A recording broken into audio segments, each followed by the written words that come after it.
সরকারের মাননীয় উপদেষ্টা জনাব মাহফুজ আলম, জনাব মাহফুজ আলম।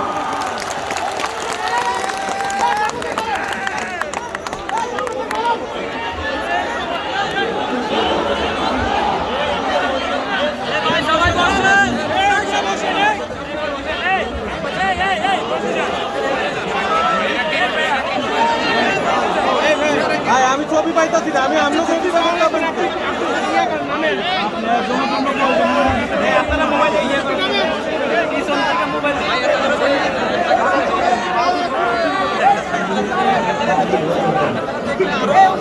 সালামু আলাইকুম, সালামু আলাইকুম। রামগঞ্জবাসীকে অনেক অনেক ধন্যবাদ। আপনারা ৭১-এর পর থেকে, ৭১-এর আগে থেকেই ব্রিটিশ বিরোধী আন্দোলন থেকে শুরু করে, ৭১-এর মহান মুক্তিযুদ্ধ থেকে শুরু করে, ৯০-এর গণ অভ্যুত্থান হয়ে ২৪-এর এই ছাত্র জনতার অভ্যুত্থান, সর্বক্ষেত্রে এই রামগঞ্জ সহ লক্ষ্মীপুর বৃহত্তর নোয়াখালী অঞ্চলের মানুষের অনেক অবদান রয়েছে। আমাদের পূর্বজরা গণতন্ত্র, বৈষম্যহীন একটি রাষ্ট্রের জন্য লড়ে গেছেন। আমি তাদের এই উত্তরসূরি। এই জুলাই গণ অভ্যুত্থান যখন ঘটেছে, আমরা আমাদের জায়গা থেকে চেষ্টা করে আমরা এই অভ্যুত্থানকে একটি ছাত্র জনতার মহাপ্লাবী অভ্যুত্থানে রূপান্তরিত করে শেখ হাসিনার ফ্যাসিস্ট শাসন অপসারিত করার চেষ্টা করেছি, কিন্তু আমরা বেঁচে গিয়েছি। আমাদের মধ্যে থেকে লক্ষ্মীপুরের ১৭ জন মানুষ ছাত্র জনতা শহীদ হয়েছেন, আমরা তাদেরকে আর পাবো না। আমাদের মধ্যে থেকে রামগঞ্জের ৬ জন ছাত্র জনতা শহীদ হয়েছেন, আমরা তাদেরকে আর পাবো না।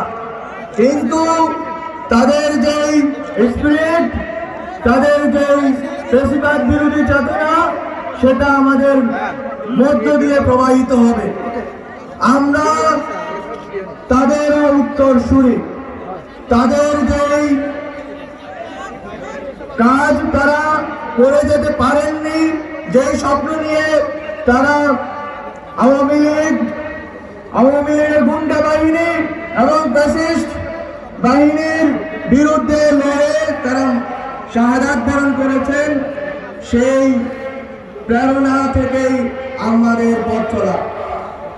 আমরা বলতে চাই, আমরা জুলাই গণ অভ্যুত্থানের ভিতর দিয়ে একটি নতুন রাষ্ট্র গঠনের সুযোগ পেয়েছিলাম, কিন্তু আমরা দেখতে পাচ্ছি আমাদের মধ্যে ঐক্যের ঘাটতি রয়ে গেছে।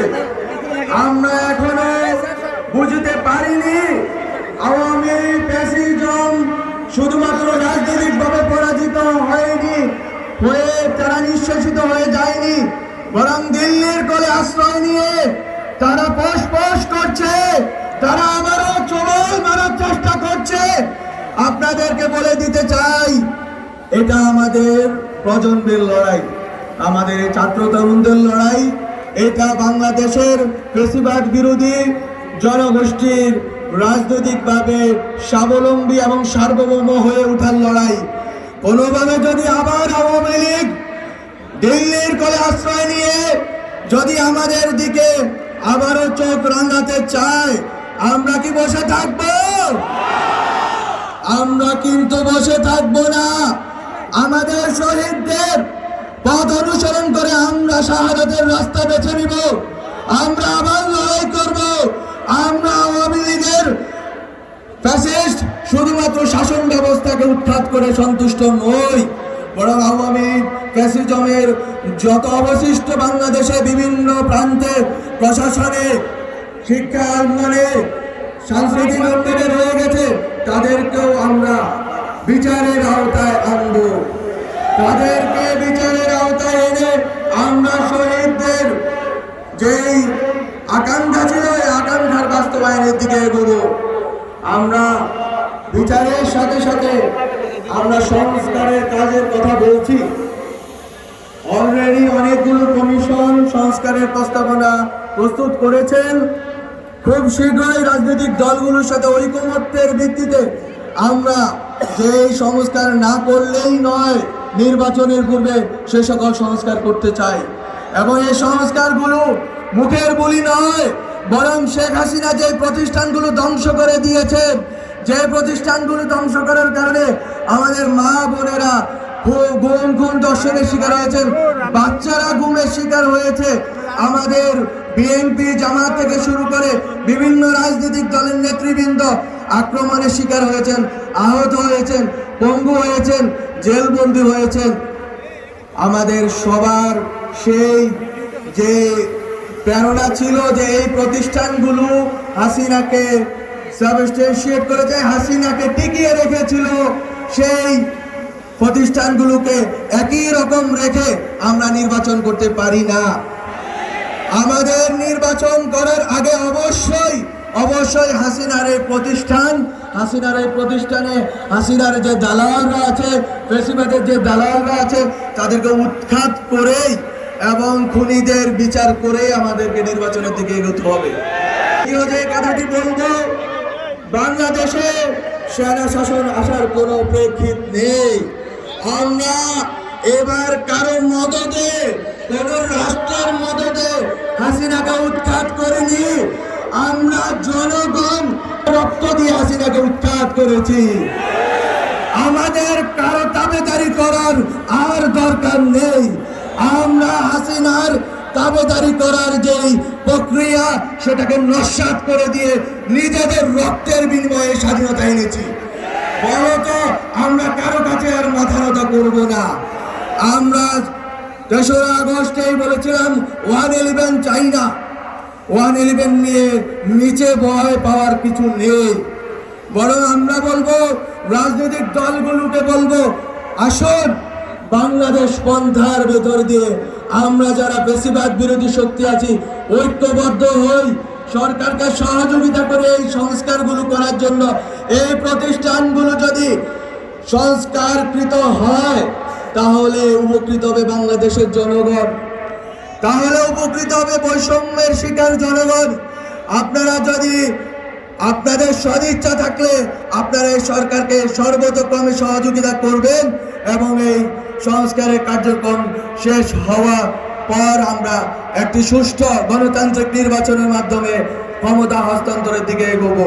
এবং সেক্ষেত্রে আবারও ব্যক্ত করতে চাই, আমি একটু আগে আজিগঞ্জে বলে এসেছি, আওয়ামী পেশিবাদীদের যারা এই বাংলাদেশ রাষ্ট্রের প্রতিষ্ঠান বিরোধী, জনগণ বিরোধী, আলেম বিরোধী, নারী বিরোধী, তাদের কাউকে আর এইভাবে নির্বাচনে অংশগ্রহণ করতে দেওয়া হবে না।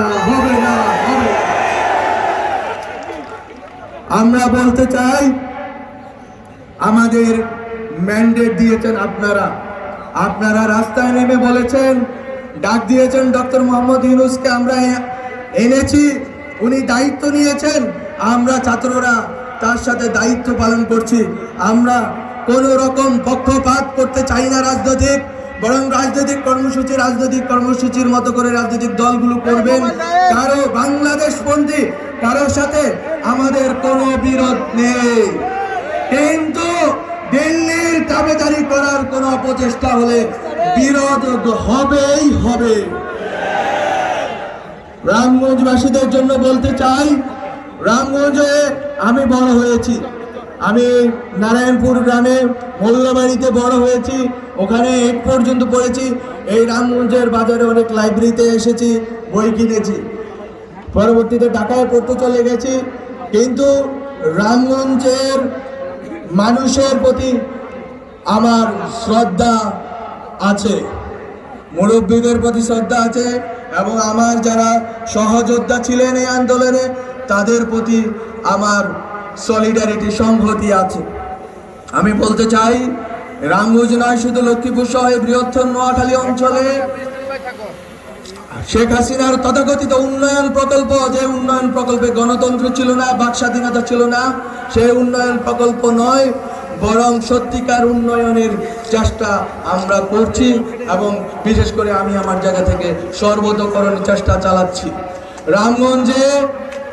রামগঞ্জে আমাদের পূর্বসূরি একজন মন্ত্রী ছিল, প্রতিমন্ত্রী ছিলেন, উনি অনেকগুলো চেষ্টা করেছেন।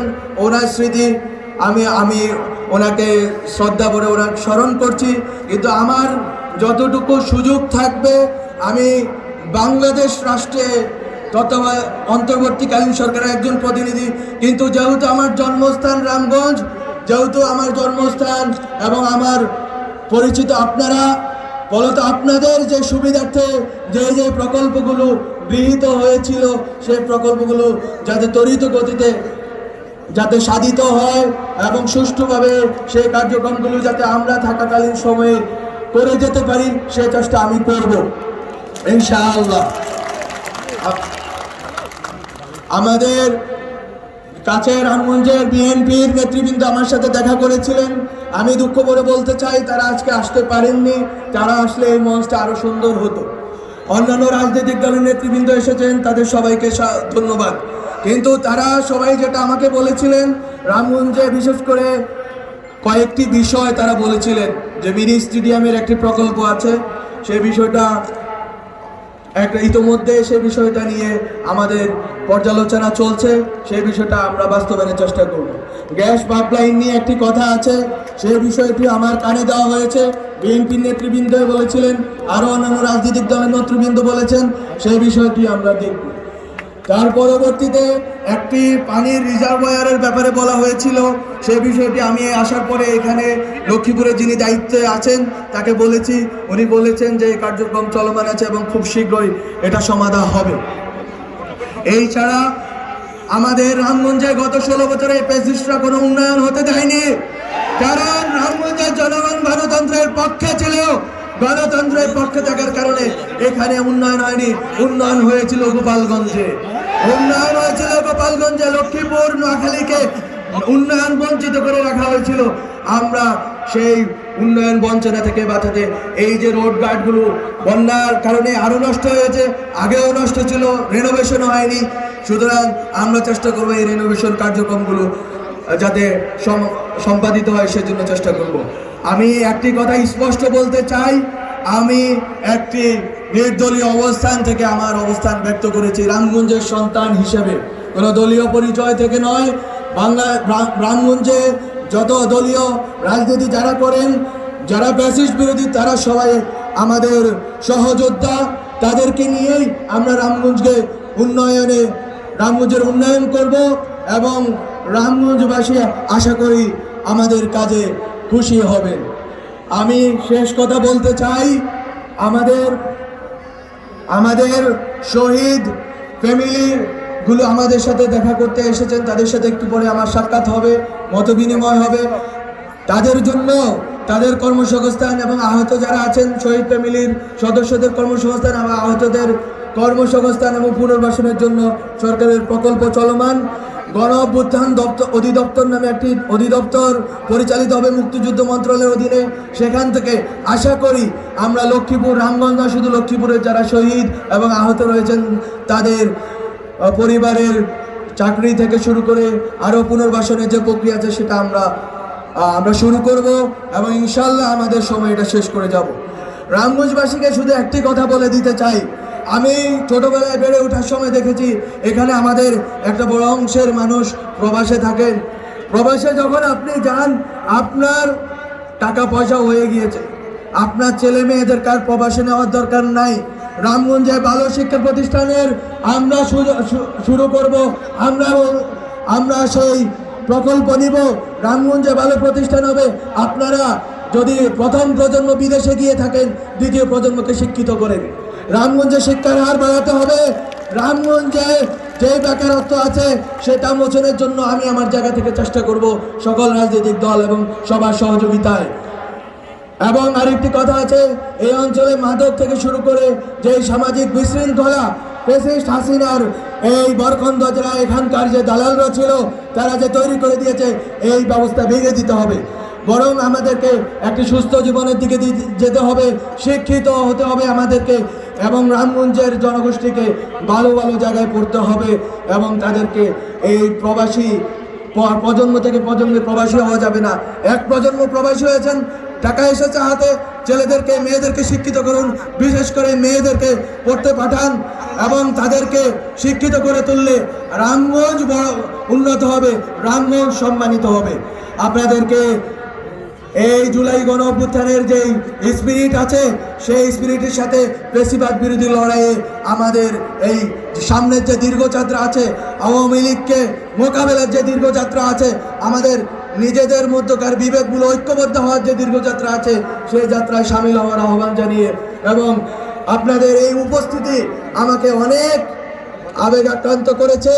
আপনাদেরকে অনেক অনেক ধন্যবাদ জানিয়ে শেষ করছি। সালামু আলাইকুম। অনেক ধন্যবাদ আমাদের মাহফুজ আলমকে। এ পর্যায়ে সভাপতির বক্তব্য রাখছেন আজকের অনুষ্ঠানের সম্মানিত সভাপতি রামগঞ্জ এই কলেজের সম্মানিত অধ্যক্ষ প্রফেসর। ধন্যবাদ।